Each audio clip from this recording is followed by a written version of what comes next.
It's the month of October. You know what that means.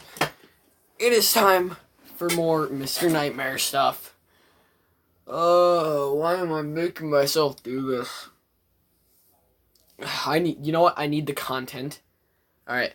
Well, anyways, let's get to the first video. Oh wait, Bubba, you gotta sit with me when we're doing this.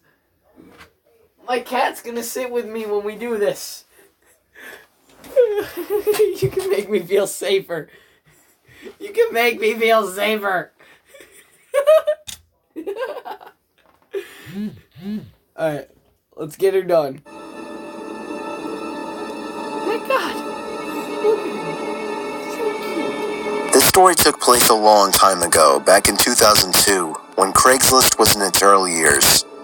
Many wouldn't know, but back in those days, Craigslist was a lot different.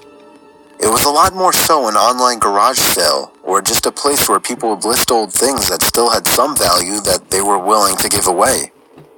I got a basketball hoop, a hockey net, and a spoiler for my car, all free in perfect condition in that same year. Wow. You'd be lucky if you found something like that these days. Yeah, you would. Anyway, me and my son were dying to buy a hockey net so we could practice in the cul-de-sac we lived in.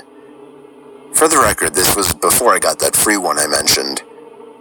Wouldn't you know it, on Craigslist there was an ad for a slightly used regulation-size hockey goal for only $50. It came with a puck and 2 slightly used hockey sticks.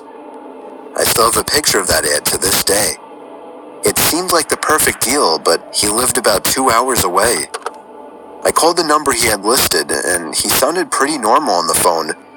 He had a pretty deep, dark voice, but nothing that would be off-putting. I remember his voice being a bit emotionless. He agreed to meet halfway due to the distance, said he'd put the stuff in the back of his pickup truck. He said he could only come after he got off from work though, which was much later in the day, way past dark. We agreed to meet at some rest stop off the highway.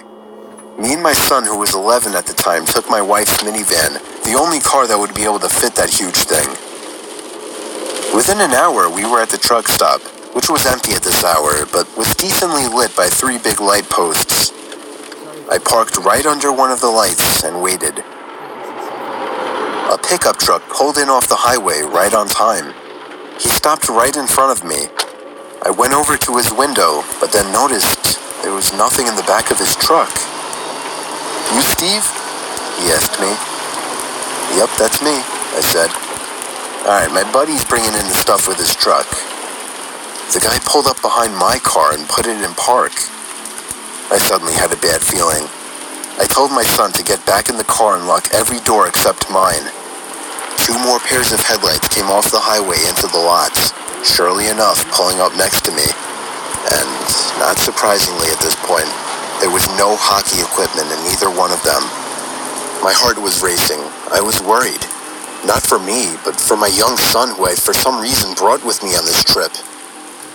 A group of large men mixed with heavy-set and muscular physiques stepped out of the 2 pickup trucks behind the first one. They eyed me from head to toe, giving that typical intimidation stare down.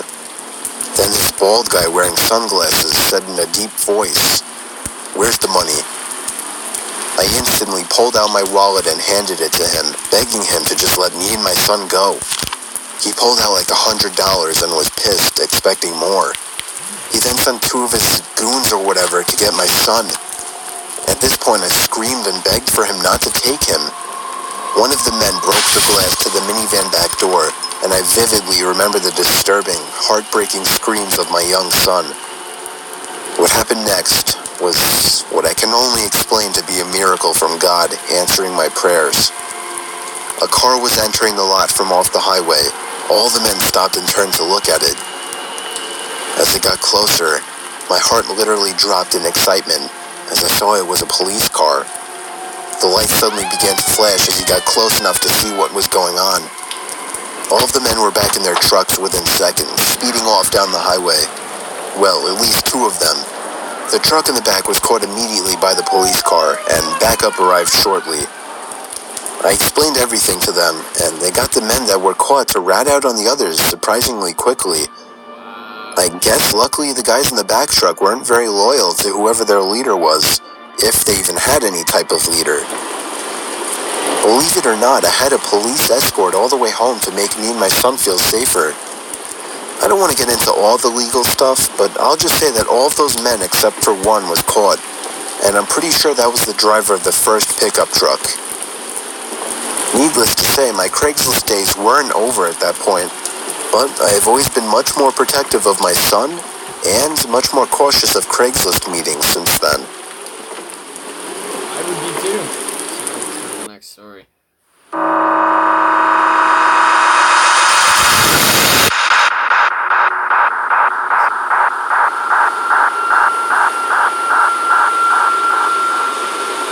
There was once an isolated island off the coast of Scotland where 3 lighthouse keepers lived and were responsible for keeping the building intact. One day, when their monthly supply ship dropped in, the island was silent. No response from the lighthouse keepers. Eventually, the captain and some crew members went to investigate and found a disturbingly empty lighthouse. 2 of the 3 waterproof coats were missing from their hangars, and the kitchen was left in a state as if people had left in a hurry. The lighthouse log only added more mystery to the situation. The log described how one of the keepers wouldn't talk, and the other continuously cried for hours. All this pain and fear seemed to be coming from what was referred to as a powerful storm looming in the distance. However, this begs the question, why were they so scared of a simple storm? They should have been safe in the brand new lighthouse, right? The log goes on to talk about how they all sat close together and prayed for the storm to be over. The final log states, "The storm has passed, the skies are calm, and God is over all." Their bodies were never found, and the cause of their death is still a mystery to this day. The most accepted theory is that they somehow got swept out to sea during the storm, never to be seen again. But one final detail remains, one that scared the captain and his crew to the bone. The powerful storm described in the log didn't exist. There were no storms reported in the area. In fact, the skies were calm all day.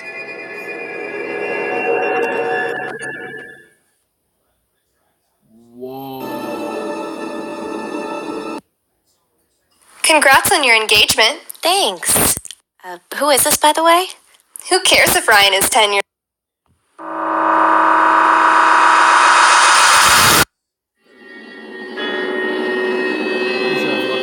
It was 2 years.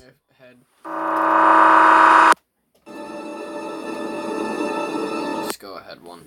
There we go. Okay, I never watched this one yet. I'll never forget the time me and my brother snuck out past our bedtimes to explore an allegedly haunted house down the block. Yes, I said bedtime, as I was only 10 and my brother Luke was only 12. When our parents said goodnight to us, I went to Luke's room and we took a couple hand-powered flashlights with us and hopped outside through the window.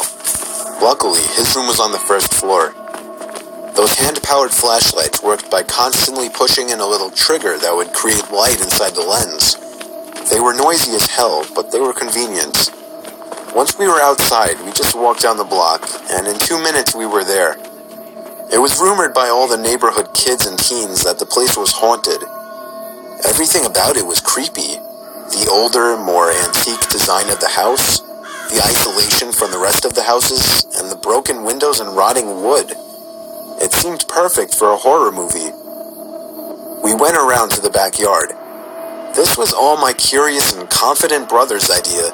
I was scared shitless. The door was locked, as expected. I felt a bit of relief, thinking we might just go home, but my brother made a shocking move next. He grabbed a plank of wood laying in the grass and began smashing the already chipped window. Eventually there was enough of an opening to unlock it and slide it up completely. We hopped inside and began cranking those noisy-ass flashlights. Immediately after entering the house, we both picked up on the fact that it was like 90 degrees in there, which was odd as it was a September night in the mid-70s. There was no graffiti or anything anywhere. In fact, it was relatively empty besides a few pieces of furniture that were clearly not worth taking along. It seemed we were the first to enter the house, shockingly, or at least from the back. We went upstairs to the main floor from the little den area and continued cranking the flashlights. That's when we heard the slightest crack in the floorboards from right above us. We both jumped. I tugged for Luke to leave, but he told me the place is old as hell. It's just house noises. I stopped cranking the flashlight at this point, and I urged Luke to do the same, but he only called me stupid for suggesting something so ridiculous. Then there was another crack in the floorboards from above us. He began walking upstairs. I didn't want to go up there, but I was not about to stay down there alone. I followed behind him to the upstairs. There was a door that led to a room right above where we were standing. I begged him not to open it, but he must have just wanted to be the big, tough older brother. He began to reach for the doorknob while still cranking the noisy flashlight, but then he stopped. I was confused. I could see in the dark he was moving his ear up against the door, listening for something. Silence. Then, the most deafening, nightmare-inducing moment of my life. A single bang on the door from the other side sent my brother staggering into the wall in pain, covering his ear. We dropped the flashlights and ran straight out the back door and back home. We were so loud when we got back that our parents found us out. We told them what happened, but they naturally didn't care and grounded us both for a week. 2 nights later, I woke to the sound of something from outside my window and a glare of brightness sneaking in through my slightly opened blind. I sat up, and my heart sank when I realized it was the sound of the crank to my flashlight. I stood up and looked out the window, and that's when it stopped. There was nothing but complete blackness out there after that. I woke the next day barely remembering what happened, and I still hope today that that part was just a dream.